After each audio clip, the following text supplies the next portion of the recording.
Good afternoon, everybody.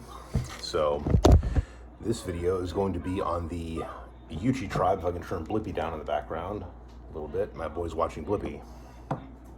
So, I don't talk about this particular topic much. Well, yes and no. So, Michael, go play that over there, okay? So, there's a group of people called the Yuchi Indians who are part of the Muskogee Creek Nation of Oklahoma. I have some of their blood because I descend from the Barnett family, okay? So, I don't have a lot of Yuchi blood, but I have some Yuchi blood. I could trace my lineage back to it. My great-great-grandfather's mother was part of Euchee tribal town on the Campbell Creek Roll of 1900. Well, she was listed as having belonged to it, according to, I mean, she was already dead at that point, but you know, they mention like the parents of everybody who's on the roll.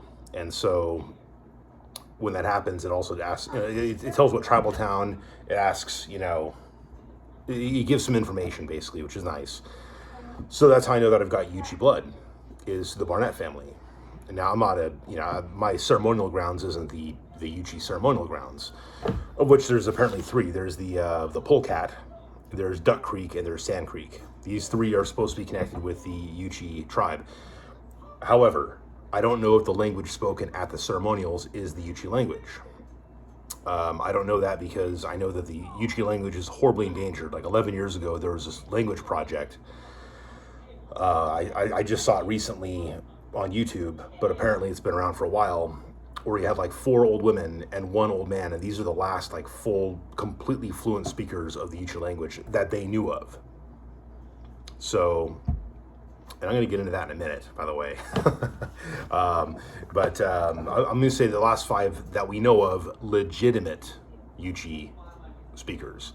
Now, they've developed an immersion program to start training some adults and also a bunch of young children who are of Yuchi blood, and basically trying to get the language revitalized. And there's some people that are now basically considered instructor level, where they can actually teach the language.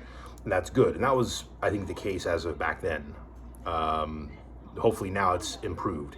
I know there was some funding they were trying to get from the state of Oklahoma to try to, you know, improve things. Maybe it was the federal government, I'm trying to remember actually specifically, but they're trying to get some kind of funding to build the project. And I think it's great because it's an endangered language. It's a beautiful language.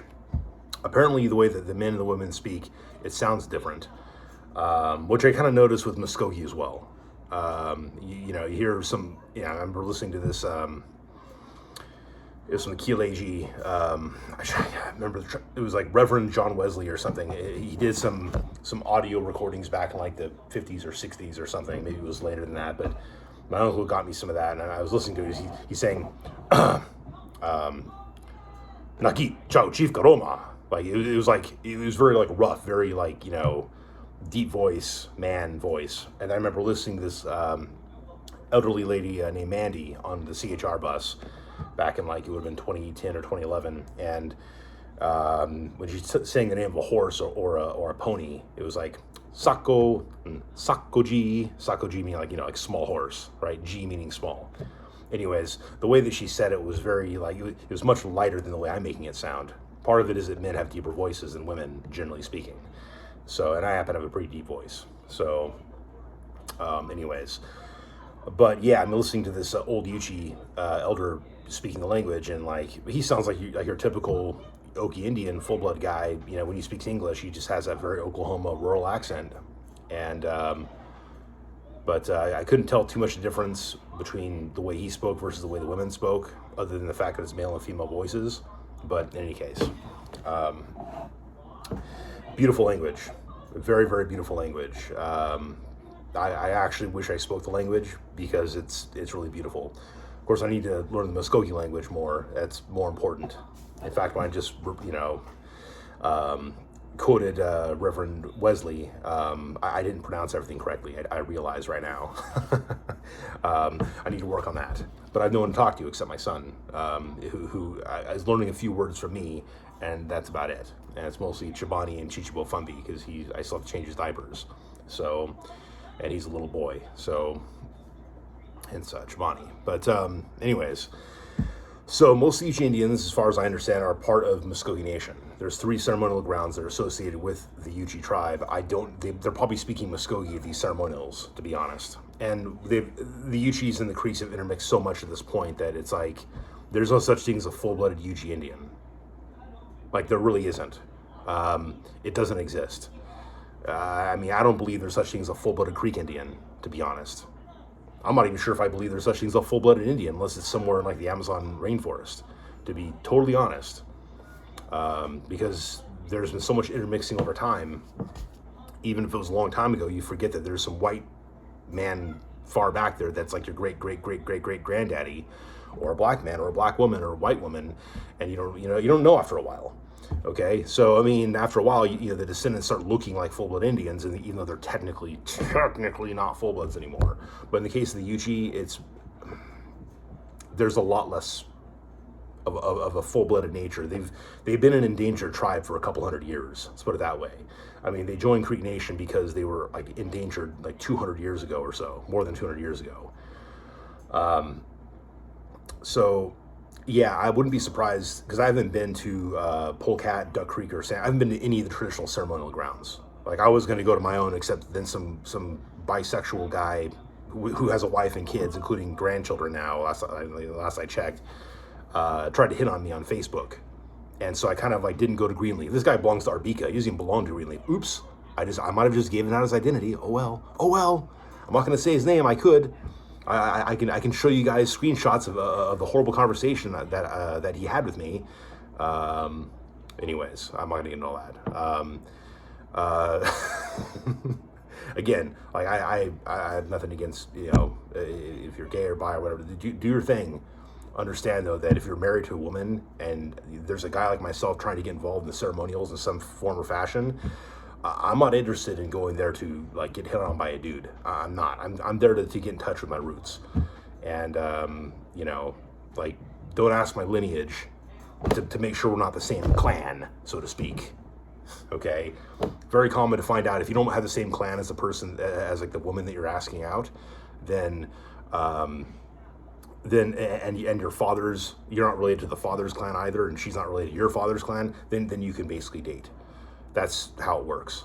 So I think this guy tried to do a reversal of that on me. Anyways, it doesn't matter. He's not Yuchi. This video is about the Yuchi. So it's kind of a bit of some different direction segue. But anyways, I just want to say I haven't been to the ceremonial grounds. Long story short, I have to look at my notes here. Yeah. So, but yeah, I do have like I have Barnett blood, and I believe that I have very little doubt that I'm descended from the Timpucci Barnard family, whether through him directly or through one of his siblings. I don't know. There's some Barnards in Creek Nation. I guess there's one guy in Wetumpka and or family there, but there's also like others with the name, like Barnett is not an uncommon name in Creek Nation.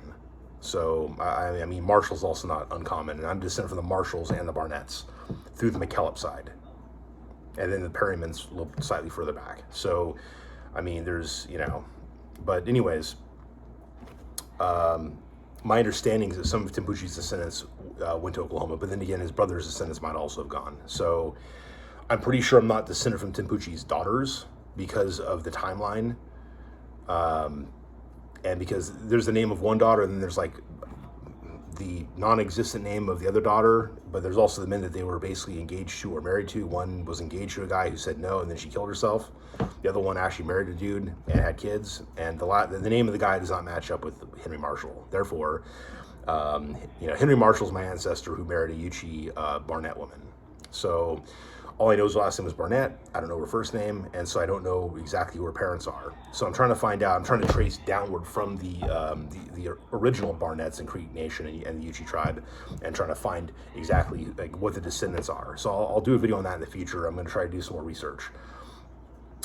They usually say you want to trace backwards. Yeah, this is one of those situations you want to kind of trace forwards. Either the Chronicles of Oklahoma is wrong, which I don't believe it is. I have other reasons. I have other reasons to believe that that is correct. But yeah, I'm correct. So anyways, so there's some Yuchis that also. Oh yeah, Yuchis are not federally recognized. They try to get some recognition. It's been declined. I think because they're already part of a federally recognized tribe, like the government doesn't really want to give them recognition. I get that, but at the same time, you know what I mean? So it's complicated because there's no such thing as a full-blooded Yuchi. The language is in danger, but it still exists. There are active ceremonial grounds. So there's a lot that other tribes like the Lumbee Indians don't actually have. Lumbees have been a tribe for a long time, but they don't have a language anymore. They speak English. They've spoken English for literally hundreds of years, since the Roanoke colony, basically. So anyways, yeah, so Yuchis have a language that's still technically alive, though it's almost extinct. I mean, they're trying to bring it back. They have ceremonial grounds that are not extinct. Tekibachi is an extinct ceremonial grounds, even though there's tons of people that belong to it.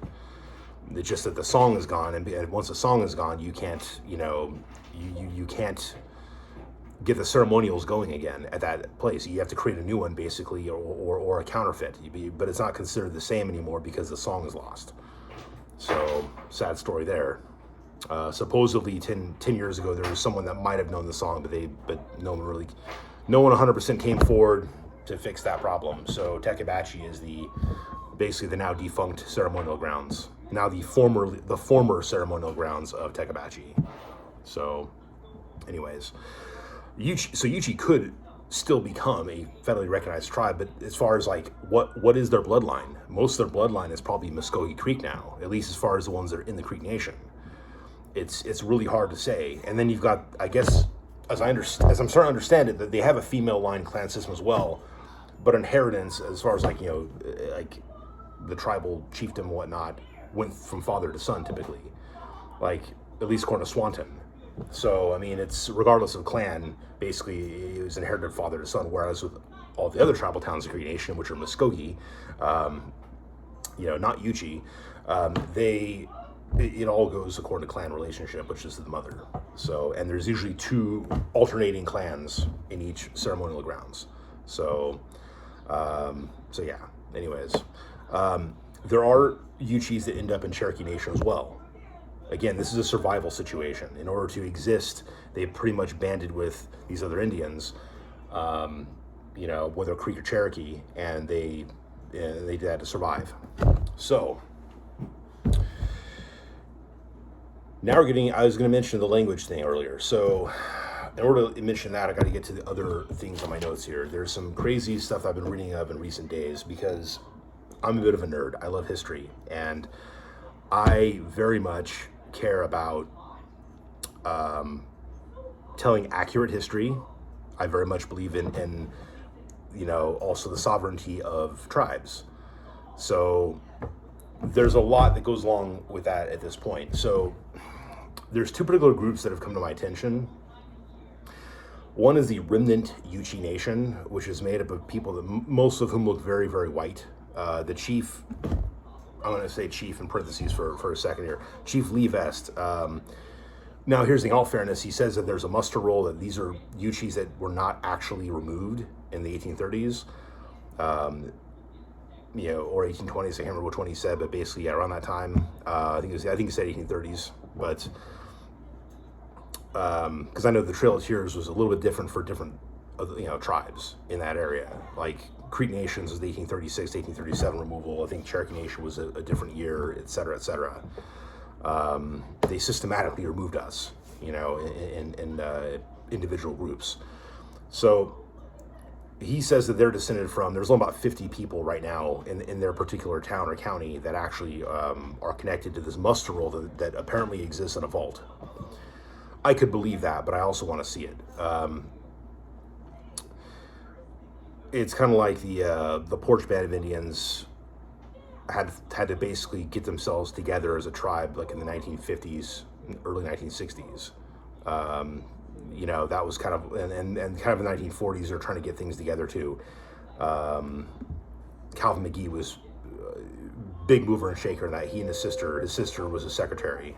So I mean, I get that maybe there is a muster roll for these people, but I want to know what it's called. I want to know, like, for example, you have like Parson and Abbott roll, you have the Campbell roll, you've got all these other rolls that exist.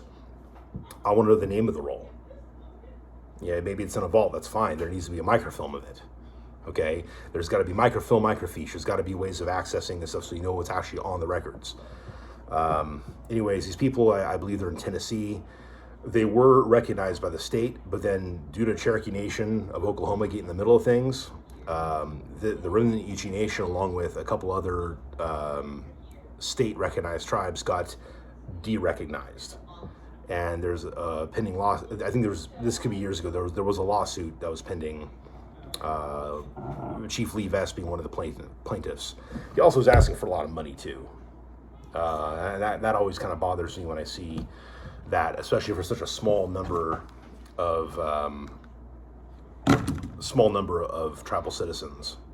So these people look mostly white. Like there's not a whole lot of Indian features. Lee Vest looks like he could have like possibly up to half native, maybe. Like over the course of time, like maybe like somehow he's got, you know, some ancestors that way back in the day married white women or white men and then like intermarried back into other half breeds and whatnot, and just over time he has some native features, but he's also got some obvious white features. That's what he looks like to me. So the rest of them, they could have native blood. Again, like, look, you might look at me and say, oh, who are you, Halani, or, you know, mean diluted. Of course, anybody who says that doesn't realize they're not really full bloods themselves. You might look at me and say, who you, white boy? You know, like, well, I mean, take a look at Red Eagle. I might have mentioned that in a previous video. I'm pretty sure I did in my rant video. Yeah, he looked like me pretty much as far as his you know, hair color, eye color. Well, not eye color. His eyes were darker than mine, but his hair color, his skin color was basically like mine. So he had about the same amount of Creek blood as I do, except I have some Cherokee, apparently, supposedly as well, which I believe that. Okay, but I still have yet to prove that. My grandpa didn't look like he was totally white. Anyways, like he looked like he had Indian blood, so I believe his mother had Indian blood. But anyways, getting back on track here. So, yeah, I might actually have more native blood than Red Eagle did. It's possible. But, anyways. So I don't want to say, okay, these guys look mostly white, therefore they may not really be Indians. That's not a good way of doing it. You have to look at people's actual genealogy. So I'd like to see that. I'd like to at least see that there's a muster roll that these people can actually trace back to. They seem pretty like dead set. He's like, no, you can't join this tribe. You have to actually be born into it. So the way he described things seems legit enough, but again, we're dealing with, you know, if there's a muster roll that the federal government had actually recognized, and it's not that I want to, you know, go strictly by what the government says, okay, but sometimes that's the best way to know, and sometimes it's the only way to really verify that somebody has Indian blood enough to where you can say, okay, well, we're gonna recognize them as a nation. If you're going to recognize a tribe as an actual tribe, like the Porch Band of Creek Indians got actually recognized, the only way that's going to happen is if you can prove you have Indian blood. Because a lot of them have white blood, like a lot of white blood. I've looked at pictures of the Porch Band. I'm telling you, like a lot of these McGees are very, very white looking. Okay, like I actually am friends on Facebook with, I think, one of the granddaughters of Calvin McGee. So, yeah, anyways, like, I mean, her last name is McGee. So... But actually, might have been Calvin's brother. She's descended from. I got to double check that. Her grandfather, I saw a picture of, I think, and he was pretty Indian looking. I have to double check this, anyways. But yeah, so this remnant Yuchi Nation, I don't know. I don't know if they're legit or not. I mean, it's totally possible there are descendants of Yuchi Indians who end up like leaving Oklahoma, and then some I think that went back. Like maybe one person went back and then just intermarried with the population, or remembered who they were. It got written down somewhere, and then so the descendants know who they are, even if they're not affiliated with an actual federally recognized tribe. That type of thing does happen, okay? But, you know, it's hard to really, like, start a new band of Indians that has the claim of the old band of Indians and try to, you know, it's a very difficult task.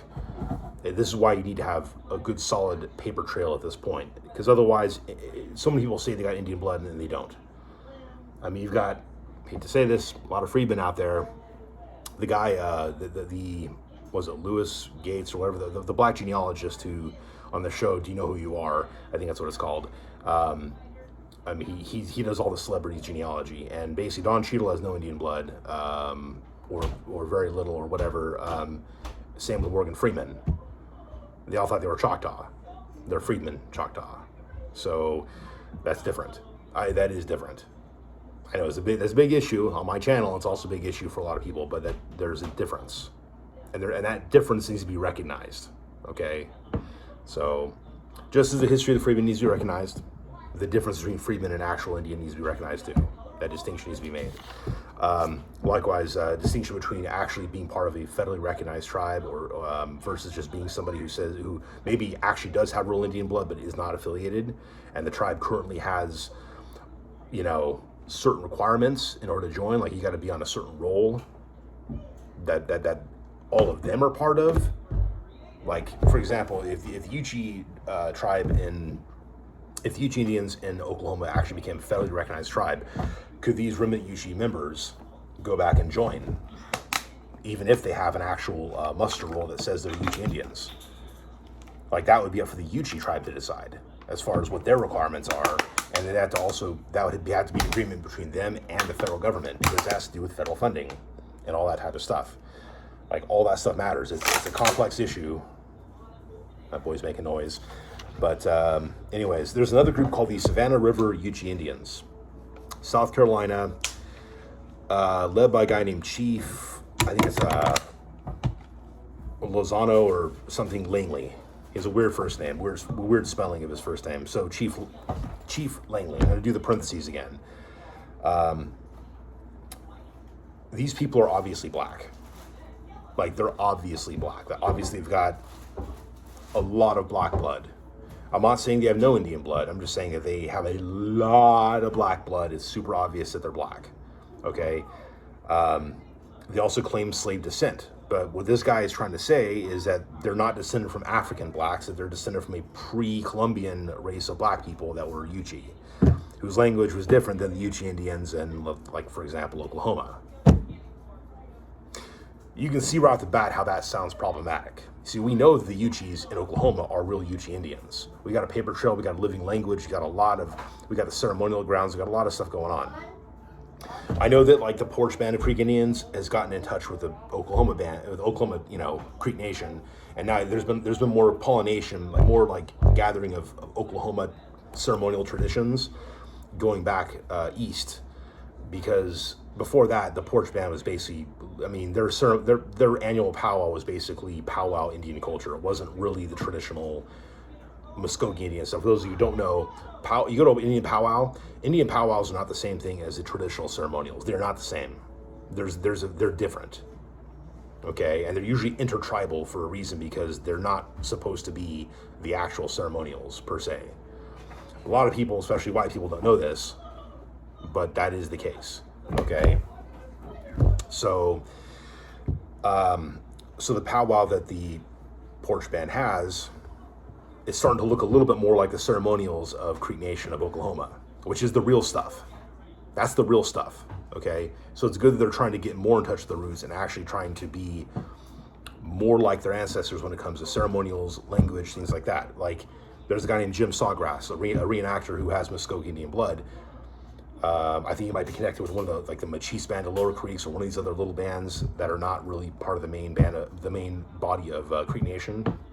Anyways, he knew a lot of Muskogee words, but now he's actually starting to speak like full sentences. Like, he's actually starting to, like, his presentation is starting to sound, not just look, but sound more historical, if that makes sense. He's doing it in English and in Muskogee, but he's had to learn some stuff to make his reenactment a little bit more presentable, because, he knew some Creek words. It just didn't, it's kind of like me. I don't know the full language.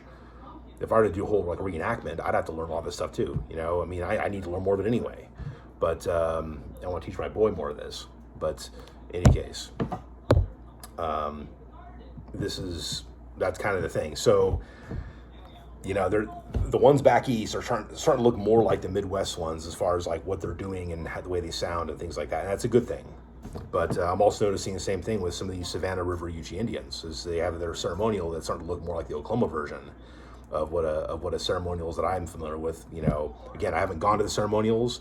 I've been to the Creek Nation Annual Festival, which does look like the ceremonials, even though it's not technically the same thing as the original ceremonials. It has real singers, it has a lot of real stuff, but it's not exactly the same Even though back in the 1800s, when Legis Perryman was I think he was principal chief at one point.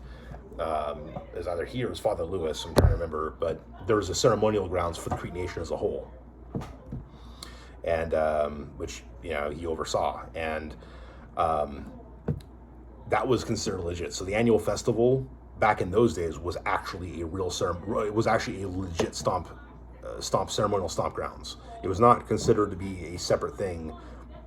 It wasn't considered like a reenactment or a powwow type thing, like the one today kind of is, but it still is kind of like, it's a way for all the different creeks and all the different tribal towns or ceremonial grounds to get together at the same time in the same place, but they each have their own. Every ceremonial grounds is its own thing. So from what I've seen, what I've experienced, what I've researched, it looks like the Savannah River Yuchi Indians are starting to have something that's a little bit more like that, but it's obvious that they're also cross-pollinating with, they're not taking, it's not like, okay, this is what's been passed down from all my great-grandfathers and grandmothers. This is something I've kind of acquired a little bit from the Oklahoma Indians. That's what it looks like. And again, it's not a bad thing if they're really Yuchi, if they are. They need to acquire some of the stuff, because if they want to really, have this stuff and actually be taken seriously as a band of Yuchi Indians. Again, though, I don't know if they really are Yuchi Indians. Like, their language is not exactly the same, and as I understand it. And what the guy is saying, what Chief Langley is saying, is that in Virginia, and again, that Virginia is not the same as like Georgia, Alabama, and Tennessee. And anyways, like, there's parts of the country the Yuchis were at, and there's parts of the country where the Yuchis were not at. And he might be getting this a little bit off. His website has had some stuff on it, but that's useful. But at the same time, I want to see a better website. I want to see something that's going to be a little more legit, because it seems like you got a lot of black guys out there in this area who are saying that they're Yuchi Indians, but might not be. I don't know.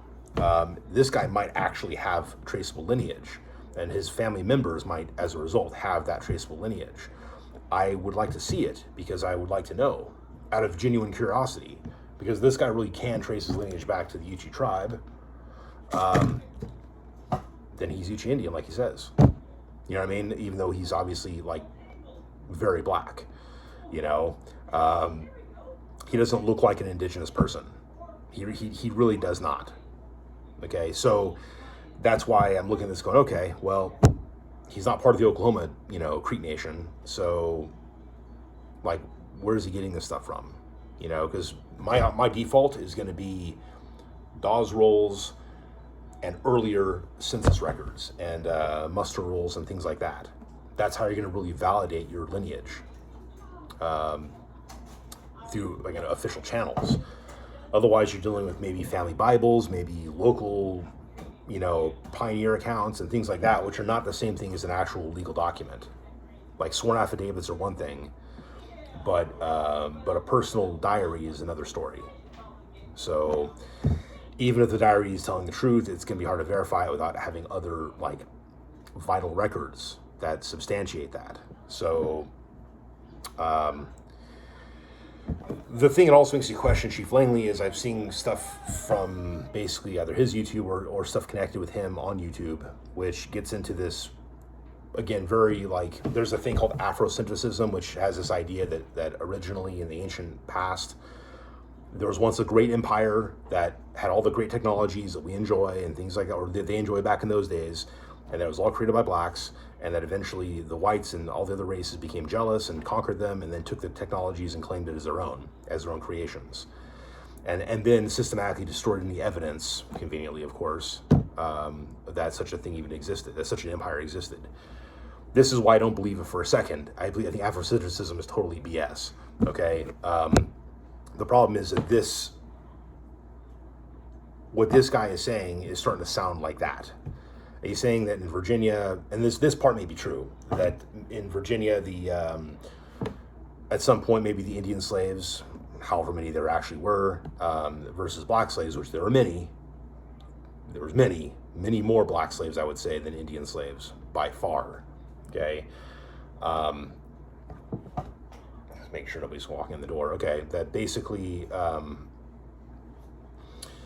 that at some point there was a racial distinction originally, but then later on they all got grouped as being as being black or African or Negro or whatever. So that's kind of the whole, that he's saying there's a recategorization of the Indians, but he's also saying that the Indians that were there, that this happened because they were already black looking, and that basically they were blacks that were not from Africa. And I'm just going like, yeah, I don't really buy that for a second. I'm sorry. I mean, look, I'm going to say this for sure. There are Indians that look very, very dark, like super, super dark complexion, okay? Like darker than most other Indians, but are still Indian and not black or not African, but at the same time, their facial features are also going to look more indigenous. Chief Langley doesn't have very indigenous features. It doesn't mean he doesn't have indigenous blood. I mean, again, like I want to see his family tree. I mean, he could very well be telling the truth about being Yuchi Indian. And maybe that was actually passed down. But it seems like everyone associated with his band are all black. Like you don't have, like with Creek Nation, here's why I think it might be all BS. Or at least as far as the organization is concerned, it might be BS. With Creek Nation, you've got obvious indigenous Creeks. Like obviously these people are indigenous by, like maybe even almost most of their ancestry, if not their entire ancestry, is indigenous. Then you got those who look more white. Then you got those who look more black, like a couple of my cousins. Okay, and that happens. Okay, but you've got these mixed race. You got all these different races that as far as racial appearance is concerned, that trace a bloodline to the tribe. And when they're full bloods and they're mixed bloods, or more or less, because you have a paper trail that can kind of substantiate this. You can kind of see why this person over here looks like a full blood and why this person over here does not look like a full blood. So with this band of Savannah River Yuchi Indians, that's not so much the case. So this is why I look at this and I'm like, yeah, I want to do more digging. I'm not somebody who wants to just believe somebody's claims, even if they have a lot of historical records. That may be great for their own family. That may not be great. That might not work so much for everyone else that's now associated with their band, if you get what I'm saying. I want to know that all these people have a lineage back to actual Yuchi Indians, not just people that are listed as being slaves on a plantation in Virginia. Okay, like I want to see prior to that they were listed as being Yuchi Indians, and that the family lines are very clearly distinguished. And when you get into plantations, that becomes very hard. Tracing African American slave lineage can get very difficult at some point. Like prior to the Civil War, it can be very difficult for some families to trace back. So, like some can trace it definitively back to the Revolutionary War. Some can trace it only as far back definitively as just before the Civil War or during the Civil War. So it becomes difficult for a lot of families to trace these things. That's why I want to see some good records here. And I want to see some good vital records as well, not just family accounts. Because anybody can say, oh, my grandmother was Cherokee. Well, I mean, are you sure about that? Do you speak Cherokee? Do you look Cherokee? Do you practice any of the ceremonials? Do you have any of the cultural trappings that make you an actual Cherokee Indian? Did your grandmother have any of that stuff? Oh no, but she had high cheekbones. Okay, we're getting back into the territory of what's that Pocahontas chick's name? The politician. I forgot her name, but she has less indigenous blood than the average white person does, according to her DNA. Not that I trust all the DNA results, I don't. But it's just kind of funny that's the case. But yeah, Cherokee Nation has proved that she has no Cherokee lineage.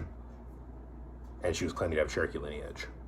So they've looked at her family history and they've found zero Cherokee blood.